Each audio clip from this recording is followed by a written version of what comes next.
ప్రధాన న్యాయమూర్తి రమణ గారు, ఆయన ఎక్కువగా తరచుగా తెలుగే మాట్లాడతారు. అని ఇంగ్లీష్ రాకనా? మన భాషను మర్చిపోకూడదు, మన భాషను మనం ఆదరించాలి, అది స్ఫూర్తిగా తీసుకోవాలి. మన భాషతో సంపర్కం ఉంటే మన భావాలు, మన వాంగ్మయం, మనకు చెప్పిన వేమన శతకం, సుమతి శతకం, దుసుమ శతకం, దాశరథి శతకం, వీటి నుంచి నేర్చుకోదగ్గ ఎన్నో ఉన్నాయి. ఒక మనిషిగా సంపూర్ణమైన వ్యక్తిగా మీరు రూపొందాలంటే కావలసినటువంటి విద్య అంతా మన వాంగ్మయంలో ఉంది. ఫిజిక్స్ కెమిస్ట్రీలో మీ మార్కులకు పనికి వచ్చేటువంటిది, మీ ఉద్యోగానికి పనికి వచ్చేది. ఇంకో విషయం, మార్కులు మీ జీవితంలో ఎప్పుడు పనికి వస్తాయి? కేవలం మొట్టమొదటిసారి మిమ్మల్ని ఇంటర్వ్యూ పిలిచినప్పుడు అడుగుతారు నీకు ఎన్ని మార్కులు. ఆ తర్వాత జీవితంలో ఎప్పుడైనా ఏదైనా ఉద్యోగంలో ప్రవేశించాక మీ ప్రమోషన్కి కానీ మీ దేనికైనా కానీ మీకు ఎన్ని మార్కులు వచ్చాయని అడుగుతారా? మీకు గుర్తుంటాయా? ఎవరికి వాళ్ళ మార్కులు జీవితంలో గుర్తు రావు. అవసరమైన ఒక్కసారే వస్తాయి, ఆ తర్వాత వాటి ప్రమేయమే ఉండదు. అలాంటప్పుడు ఆ మార్కులు వెంటబడ్డం కొంతవరకే. మిగతా మీ వ్యక్తిత్వానికి సంబంధించినటువంటి మీ పర్సనాలిటీని, మీ వ్యక్తిత్వాన్ని సమగ్రంగా రూపొందించుకోవాల్సిన అవసరం ఉంది. రెజొనెన్స్ స్కూల్స్ విద్యార్థులుగా, రెజొనెన్స్ అంటే తెలుగులో నాకు తోచిన పదం ప్రత్యామ్నాయం, సంస్పందన. స్పందించే గుణం ఉండాలి, మనుషుల్లో స్పందన ఉండాలి, అది కూడా సంస్పందన. రెజొనేట్ కావడం అంటే వైబ్రేట్ కావడం. ఆ వైబ్రేషన్ ఎలా ఉండాలంటే సాటి మానవుని చూసి స్పందించగలిగేట్టుగా ఉండాలి. సమాజం పట్ల నీ బాధ్యత, నీ స్పృహ తెలియాలి. తల్లిదండ్రుల పట్ల గౌరవం ఉండాలి.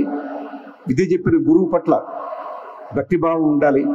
నువ్వు పుట్టిన దేశం మీద నీకు ప్రేమ ఉండాలి. నీ మాతృభాషను మర్చిపోకుండా ఉండాలి. మన భాష, ఇక్కడ ఎక్కువ మంది తెలుగే ఉంటారు, తెలుగు వాళ్ళే ఉంటారు. ఆ తెలుగుని మర్చిపోవద్దు. తెలుగు ఎంత అందమైన భాష, దాన్ని మనం మరిచి ప్రతి స్కూల్ ఫంక్షన్లో నేను గమనిస్తున్నాము, అందరూ ఆంగ్లేయమే మాట్లాడుతున్నారు. అవసరమా? ఆంగ్లేయము కొంతవరకే అవసరం, కానీ మీ వ్యక్తిత్వానికి, మిమ్మల్ని మీరు సరిదిద్దుకోవడానికి, మిమ్మల్ని మీరు ఆకాశం తీర్తూ ఎదగడానికి మానసికంగా, ఆధ్యాత్మికంగా మీ మాతృభాషే చాలా అవసరం. తెలుగంటే వెలుగు జిలుగు, తెలుగంటే తేనె చిలుకు, తెలుగంటే కలికి కులుకు, తెలుగంటే చిలక పలుకు. తెలుగులో మాట్లాడుకుందాం, మన కనుపాపల కాపాడుకుందాం. అది మర్చిపోయి మనం కంప్లీట్గా దాని నుంచి విస్మరించి దూరం జరిగిపోతే దాని తాలూకు ఫలితాలు చాలా విషాదంగా మారుతాయి. ఇవాళ దేశం సుసంపన్నమైంది అని అనుకుంటున్నాం, కానీ సంపద కొంతమంది దగ్గరికే చేరింది. ఇప్పటికీ 30 కోట్ల మంది దారిద్ర్యకు దిగువనే ఉన్నారు. పెరిగిన సంపద సమానంగా అందరికీ రాలేదు. కారణం ఏమిటి? వ్యక్తిత్వ లోపాలు, మనిషిలో దురాశ, దుర్మార్గం, సంయమనం లేకపోవడం, సౌహార్ద్రం లేకపోవడం, సౌజన్యం లేకపోవడం. ఇవన్నీ ఎక్కడి నుంచి వస్తాయి? మనిషి టోటల్ పర్సనాలిటీలో వస్తాయి. అవి రావాలంటే మన వాంగ్మయం, మన పద్ధతి, మన ఆర్ష ధర్మం, మన సనాతన ధర్మం, వాటి పట్ల మక్కువ, అవి కావాలంటే మన మాతృభాష. కాబట్టి విద్యార్థులారా, మీరు ఒక సంధి సమయంలో ఉన్నారు. ఈ స్కూల్స్ అయిపోయాక ఐఐటి, అమెరికా ఇన్ని అనుకుంటున్నారు, మంచిదే. కానీ ఈ దేశంలో పుట్టి, ఈ దేశం నీరు తాగి, ఈ దేశం ఆహారం తీసుకొని పెరిగిన మీరు తిరిగి ఈ దేశానికి సేవ చేయాల్సిన అవసరం, బాధ్యత ఎంతైనా ఉంది. వెళ్ళి తిరిగి రావాలి, ఈ దేశాన్ని మళ్ళీ ఉద్ధరించుకోవాలి. మన పూర్వ వైభవాన్ని తెచ్చుకోవాలంటే మీరు దానికి కృషి చేయాలి.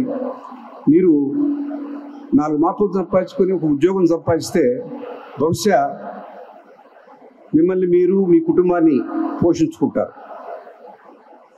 Don't be job seekers, be job providers. 10 మందికి మీరు ఉపాధి కల్పించే జాబ్ ప్రొవైడర్స్గా మాట్లాడండి. మరి ఒక ఇండస్ట్రీ పెట్టారు, మీడియం స్కేల్ ఇండస్ట్రీ అయితే ఒక 100 మంది 200 మందికి ఉపాధి కల్పిస్తారు. మంచిదే. పెద్ద ఇండస్ట్రీ పెడితే 1000 మందికి 10,000 మందికి. ఇంతకన్నా ఇంకొక గొప్ప కార్యక్రమం ఉంది, మీకు టేకప్ చేయండి. ఈ దేశంలో ఏటా 18 లక్షల మంది ఇంజనీర్లు తయారవుతున్నారు, 15 లక్షల మంది డాక్టర్లు తయారవుతున్నారు. బహుశా 1000 మందో 10,000 మందో 11,000 మందో నాకు తెలిసి తెలంగాణలోనే లాయర్లు తయారవుతున్నారు. వాటికి కొరవలేదు. కానీ సమర్థవంతమైనటువంటి నిబద్ధత కలిగినటువంటి నాయకులు లేరు. నాయకులుగా ఎదగండి. ఒక ఉద్యోగం చేసుకుంటే మీరు మీ కుటుంబం కాపాడుకుంటారు. ఒక పరిశ్రమ పెడితే 100 మందికో 1000 మందికో ఉపాధి కల్పిస్తారు. ఒక నాయకుడిగా ఎదిగితే 140 కోట్ల మంది తలరాతలు మార్చే గొప్ప నాయకుడిగా ఎదిగితే అది మీరు చేయదగ్గదు. ఈ దేశంలో సమగ్ర నాయకత్వానికి చాలా చోటు ఉంది. ఎక్కువ మంది లేరు, అతి కొద్ది మందే ఉన్నారు మంచి నాయకులు. ఆ కొరత ఎంతో ఉంది, అది మీ నుంచే రావాలి. ఈ భారతదేశం తిరిగి పూర్వవైభవాన్ని పొందాలంటే మీ నుంచి మంచి నాయకులు రావాలి, మీ నుంచి సద్భావం కలిగిన వాళ్ళు కావాలి, విద్యావంతులు రావాలి.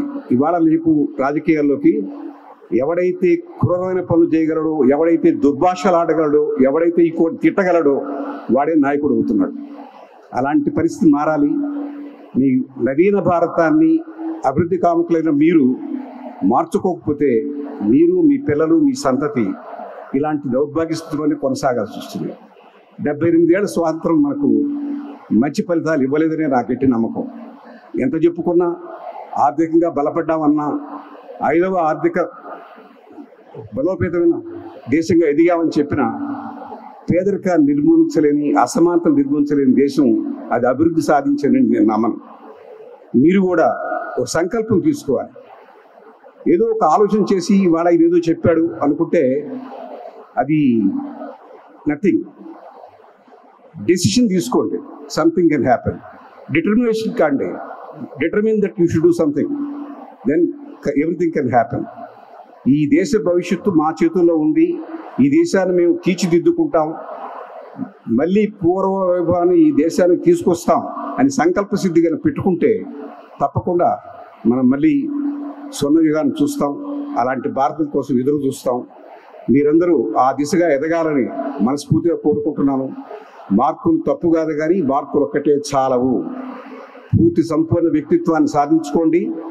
రెసిడెన్స్ స్కూల్ వారు ఈ విషయాన్ని కూడా దృష్టిలో పెట్టుకొని పిల్లలకి స్పోర్ట్స్, మోరల్ క్లాసు, మన వాంగ్మయంతో పరిచయం, వేదంలో ఏమిటి, వేదాంగంలో ఏముంది, ఉపనిషత్తులో ఏం చెప్పారు, ఎక్కడ నీతి ఉంది, ఎక్కడ రీతి ఉంది, ఎక్కడ నడక, ఏది నడత, ఇవన్నీ కూడా చెప్పగలిగితే మంచి పౌరులు తయారైనప్పుడు ఈ దేశం చాలా పటిష్టంగా, సమర్థవంతంగా, మేధోశక్తిగా, ఆర్థిక పరిస్థితితో ఎదుగుతుంది.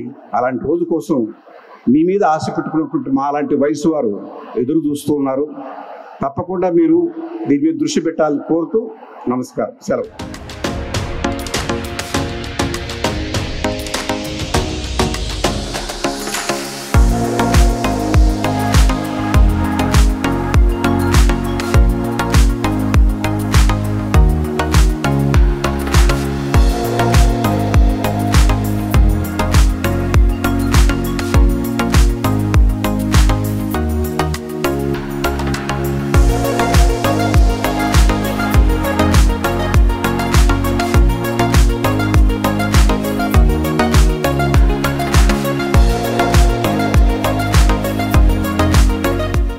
నమస్కారం అండి. రెసిడెన్స్ కాలేజెస్ మరియు రెసిడెన్స్ స్కూల్స్ తరపున ప్రతి సంవత్సరం కూడా యాన్యువల్ గా రెజో ఫెస్ట్ అనేది చేయడం జరుగుతుంది. గత 5 సంవత్సరాల నుంచి చేస్తున్నాం. ఇది 5th ఎడిషన్. ఈ రెజో ఫెస్ట్ కి మెయిన్ ఉద్దేశం ఏంటి అని అంటే, మా దగ్గర ఉన్నటువంటి అన్ని క్యాంపస్ల్లో విద్యార్థులకి స్పోర్ట్స్ లో, కల్చరల్స్ లో, కోకరిక్యులర్ యాక్టివిటీస్ లో రకరకాల కాంపిటీషన్స్ పెట్టడం, ఆ కాంపిటీషన్ లో విన్ అయినటువంటి విద్యార్థులకి గ్రాండ్ స్టేజ్ మీద పర్ఫామ్ చేసేటటువంటి అవకాశంతో పాటు వాళ్ళకి ప్రైజ్లు ఇవ్వడం కూడా జరుగుతుంది. దాంతోపాటు వివిధ రంగాల్లో ఉన్నటువంటి ప్రముఖుల్ని ఇక్కడికి ఆహ్వానించి వాడి ద్వారా వాళ్ళ ఫ్యూచర్కి ఉపయోగపడే మెసేజ్ ఇవ్వడం అనేటువంటిది ఈ కార్యక్రమం యొక్క మెయిన్ ఉద్దేశం. గత 5 సంవత్సరాల నుంచి చేస్తాం. ఇది 5th ఎడిషన్. ఈ రోజు గచ్చిబౌలి స్టేడియంలో ఈ ప్రోగ్రామ్ జరగడం, వేరియస్ రంగాల్లో అచీవ్ చేసినటువంటి ప్రముఖులు, ఇవాళ ఎన్వి రమణ గారు, వరప్రసాద్ రెడ్డి గారు, విజ్ఞాన్ రత్తయ్య గారు, ఇలాంటి ప్రముఖులు వచ్చి మా పిల్లలతో మాట్లాడడం, వాళ్ళని ఆశీర్వదించడం అనేది మాకు చాలా హ్యాపీగా ఉన్నటువంటి విషయం. మా ఈ ప్రయాణంలో సహకరిస్తున్న తల్లిదండ్రులకి, విద్యార్థులకి అందరికీ కూడా మా ధన్యవాదాలు తెలుపుకుంటున్నాం.